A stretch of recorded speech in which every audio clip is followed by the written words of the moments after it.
my entire adult life, I've had a habit of listening to NPR in the mornings to just stay up on the news. And recently I've adapted that to listening to NPR Up First. It's a 12 or 13 minute podcast each morning that just gives you the kind of headlines.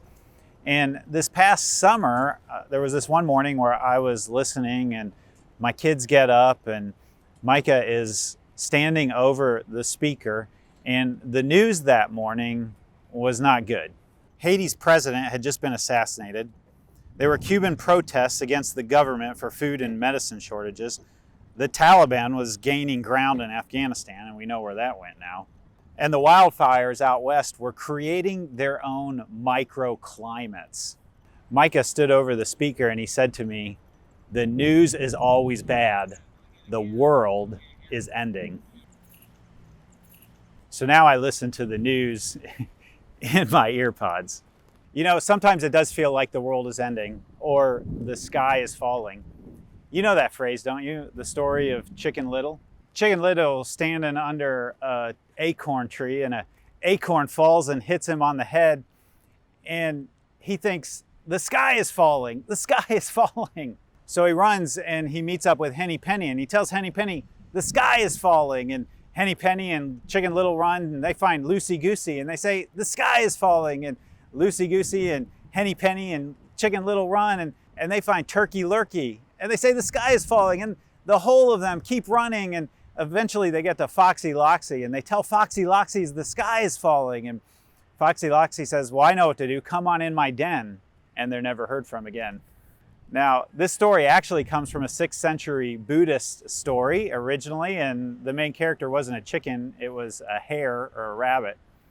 And there's probably a lot of morals to this story, but maybe the one for today is, it's really easy to be afraid of things we don't understand. The sky feels like it's falling.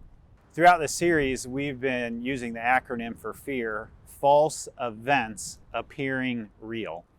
The sky appeared to be falling to Chicken Little, but it really wasn't. That was a false event appearing real, causing Chicken Little and all of the rest of the animals a lot of fear.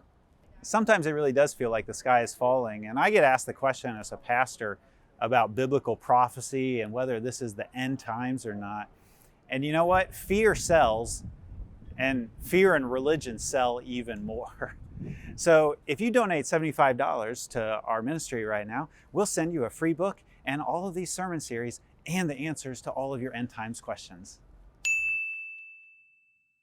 Rick Wilson, a political consultant and media specialist, has this to say about fear and politics. Fear is the simplest emotion to tweak in a campaign ad. In 60 seconds, I can make you afraid or try to make you afraid and be relatively successful. You associate your opponent with terror, fear, crime, causing pain and uncertainty, and you have a strong chance of winning an election. If my aim as a pastor was to make you scared through this series, I could do that easily in 4 easy weeks.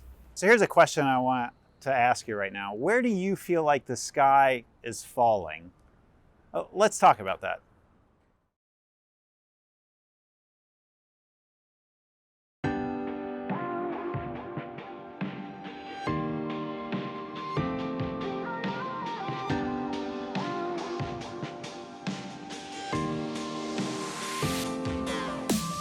Right now we're in a series called Unafraid, and we've been taking a look at all different kinds of things we're afraid of. Anxiety, fear of being alone, fear of the other, fear of failure. Next week we're looking at the fear of growing old, getting sick and dying. But today we're looking at the fear of, well, the world falling apart, the fear of that we all experience around the politics in our country right now. Today I'm going to try to walk a tightrope. You see, for some of us, the sky is falling. Things are really bad. But for most of us,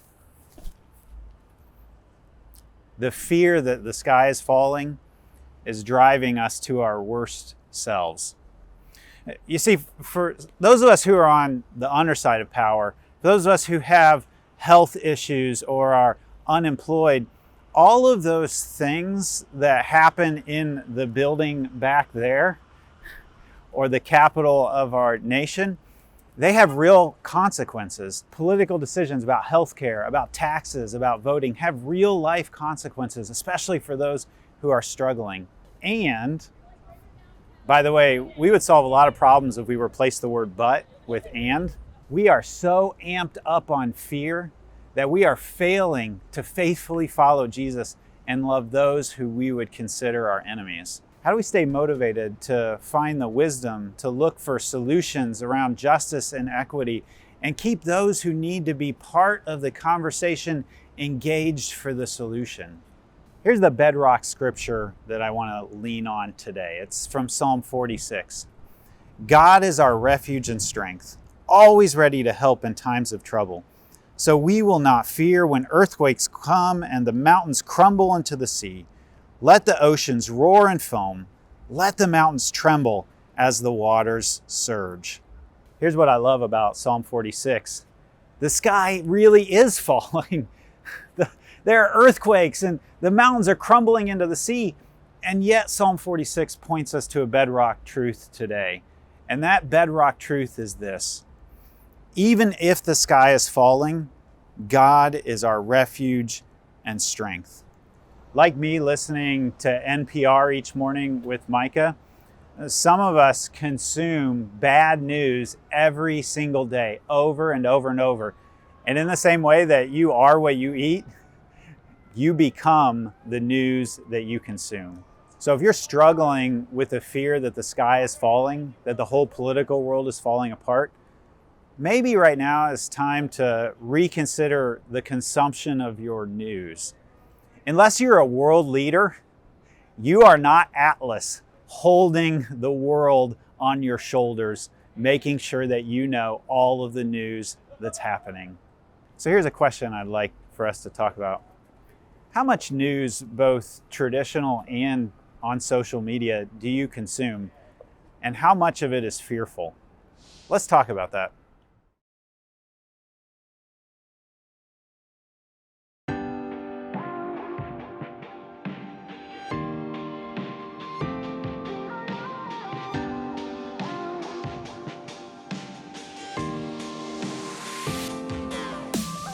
Church of the Resurrection, the largest United Methodist church in the United States, which originally did this series that we're adapting today, did a survey of their thousands of people to find out what people were most afraid of.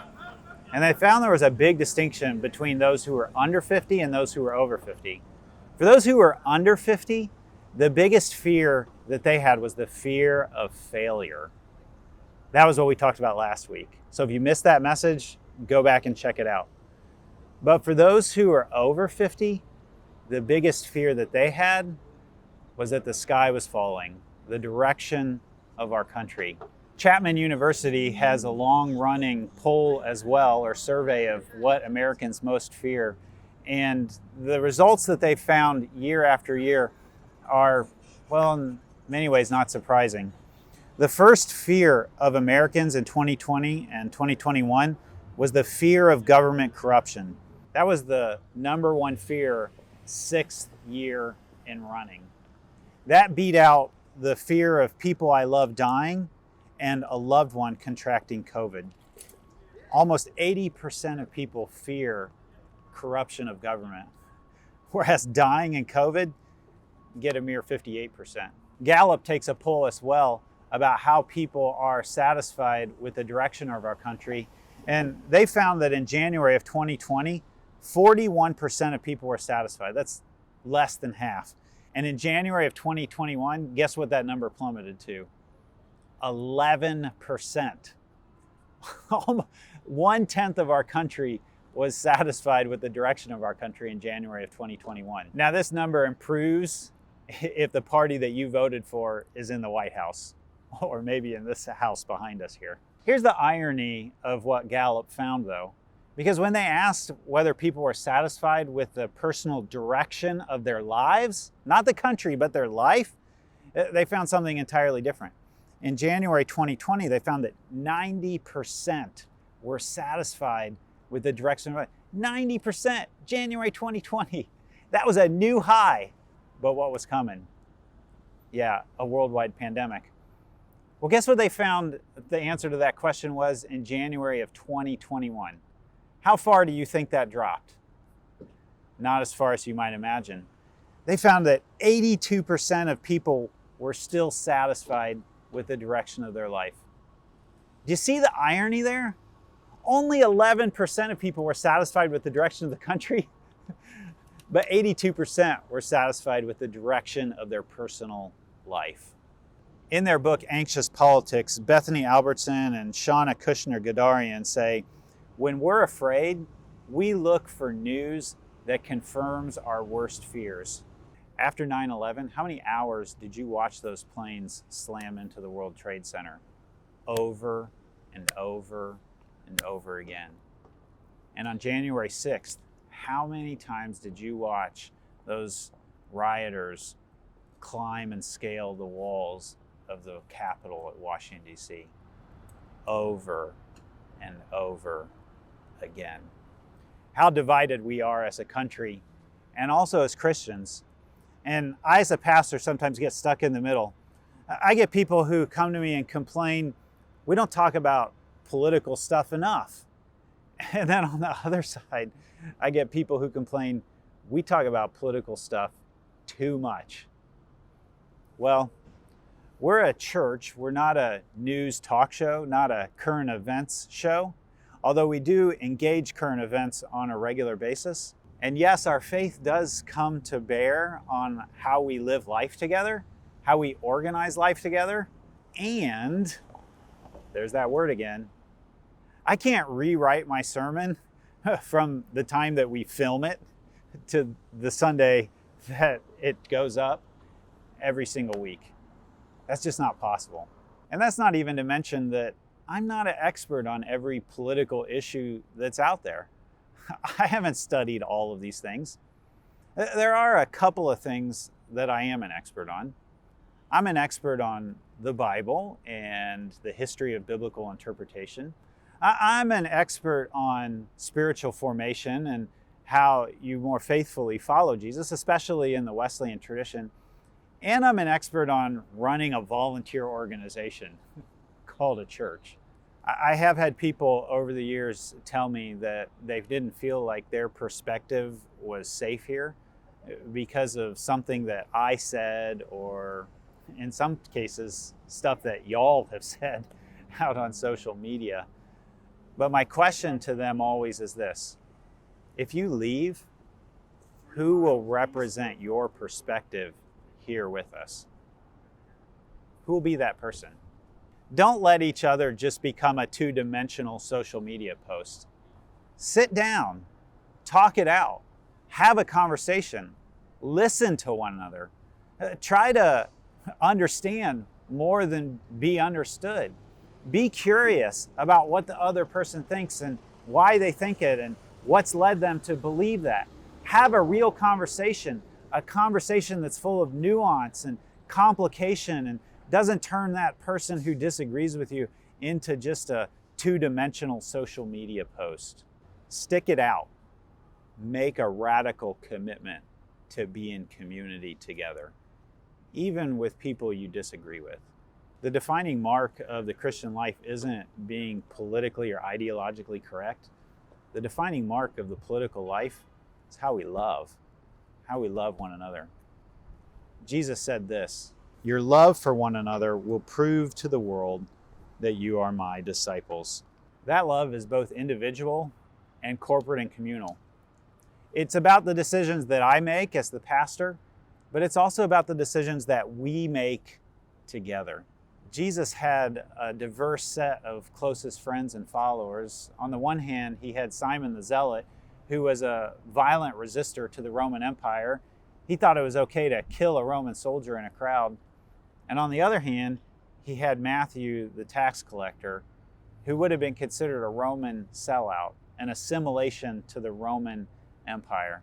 The body of Christ, the followers of Jesus, are made up of people on the left and on the right. Sometimes I get asked, Tom, are you a conservative or are you a liberal? Well, the answer to that question is yes. I'm a conservative in the sense that I want to hold on to the best wisdom of tradition through all of the ages, especially as we read it and understand it in the Christian tradition and in the Bible and in those who follow Jesus. And I'm a liberal or progressive in the sense that I want to constantly be reforming our understanding of truth and knowledge and how we do life together. I want to constantly be progressing forward and opening our embrace wider and wider to more and more people to know the love of God in following Jesus. You see, the terms conservative and liberal are moving targets.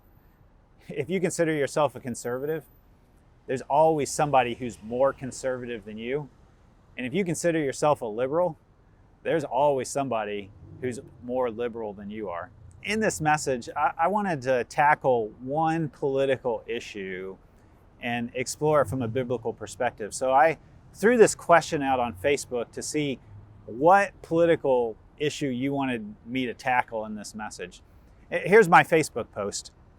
I'm currently working on a message for our Unafraid series about being afraid that the world is ending or the sky is falling and the political divisions in our country and world. I'm considering trying to speak to one divisive political issue from a biblical perspective in this message. If you were to pick one issue I reflected on in this message, and you might not like what I have to say about it, what would it be? And I got a lot of great suggestions, some that I could very much have anticipated. Gun control, abortion, the size and scope of government, disability, conspiracy theories, and the role of religion in politics. I've decided to go with the one that Amanda Shoemaker, my friend and also my personal doctor, posted as a comment to this question. You see, if we were to continue to walk down Michigan Avenue away from the Capitol, we'd run into Sparrow Hospital. And it's at Sparrow Hospital that both of my children were brought into this world. And there were three really important people that participated in that. The first one, of course, was my wife. But the second one was Amanda. And the third one was Teresa Miller, who was at the time a labor and delivery nurse, who is also a partner at Sycamore Creek. Here's a picture of Amanda and Teresa side by side, weighing Micah moments after he was born.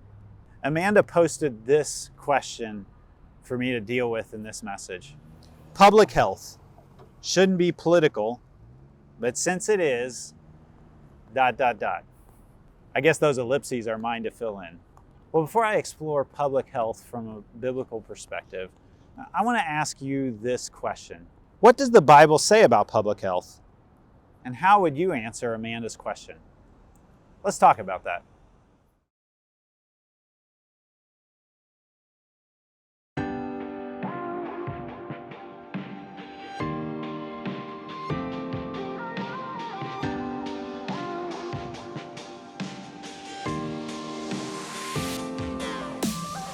So this question of public health in the Bible is a big question, and I'm sure that somebody's written a book on it out there, and maybe I could write a book on it if I studied it enough. But it does remind me of a classic debate. Whose job is it to put the seat down on the toilet? Is it the guy's job or is it the girl's job? Well, I learned when I went to Nicaragua with Bob Trout, who is an infection preventionist at Sparrow Hospital, that the question of who puts the seat down isn't the really important question.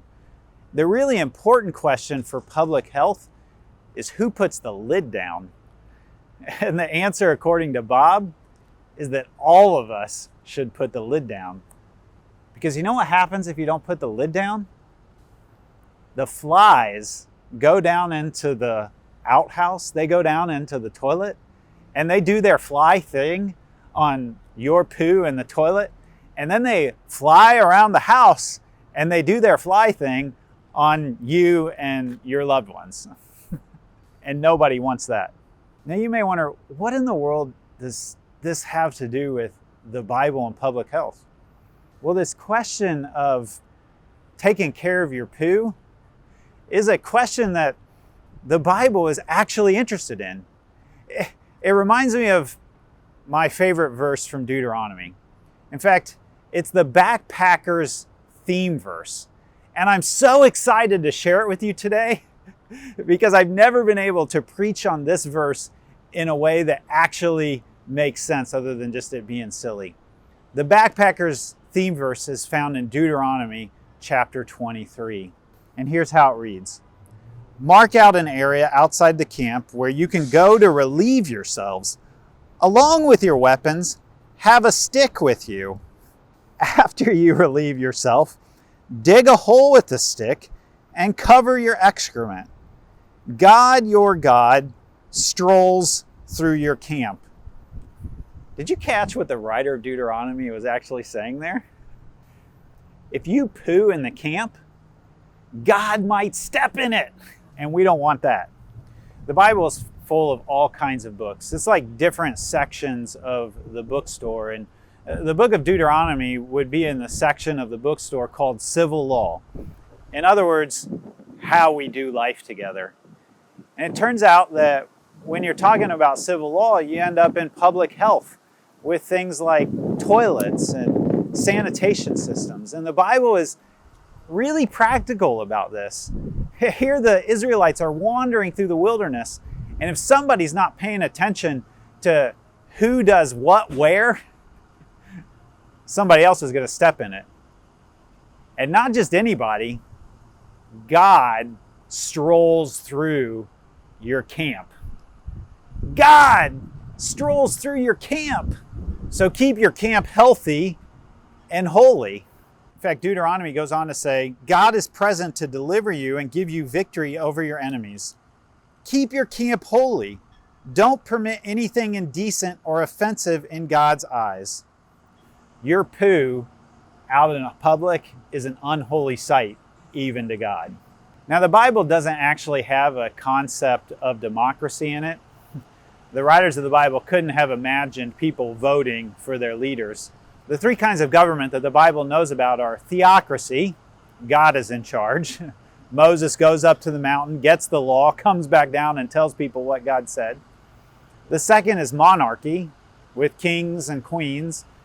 And the third is an empire with a dictator, like the Babylonian Empire or the Persian Empire or the Roman Empire. And in each case, the Bible's main emphasis is on making sure that those in power use their power to protect those who are on the underside of power. Now, when the Bible speaks to those in power, those in the government, its main emphasis is always on making sure that those who have power use their power to protect those on the underside of power so that everyone thrives. The biblical term for this word thriving is shalom, or peace. It's not just an absence of violence, but it's a well-being, a thriving of everyone in the community. Freedom in the Bible is never a freedom to do just anything you want. Freedom in the Bible is rather a freedom to use your power to serve others. So don't in camp, because somebody else might step in it and get sick, and God doesn't like it either. So here's the main question that I think the Bible would ask about public health in our day and age. How can we use our power to serve the well-being of everyone, especially those who might be most vulnerable? Now, I'm not sure there's always a clear answer to that question, but sometimes there is. And the answer may be inconvenient to you and may make you unhappy. But here's something that I want you to know about. God is less interested in your happiness than God is interested in your holiness. But what about the Declaration of Independence and the right of everyone to the pursuit of happiness? That's a worthy goal. That's a great value of our country, but it's not necessarily the primary value of our Bible. But I'm a Christian before I'm an American. And while I may have a right under the American system for the pursuit of happiness, as a follower of Jesus, there's a different requirement that I'm always chasing after.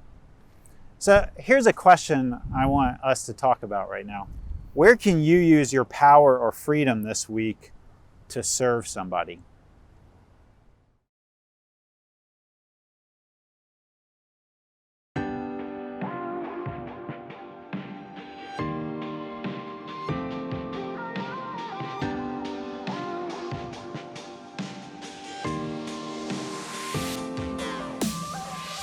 So is the sky falling?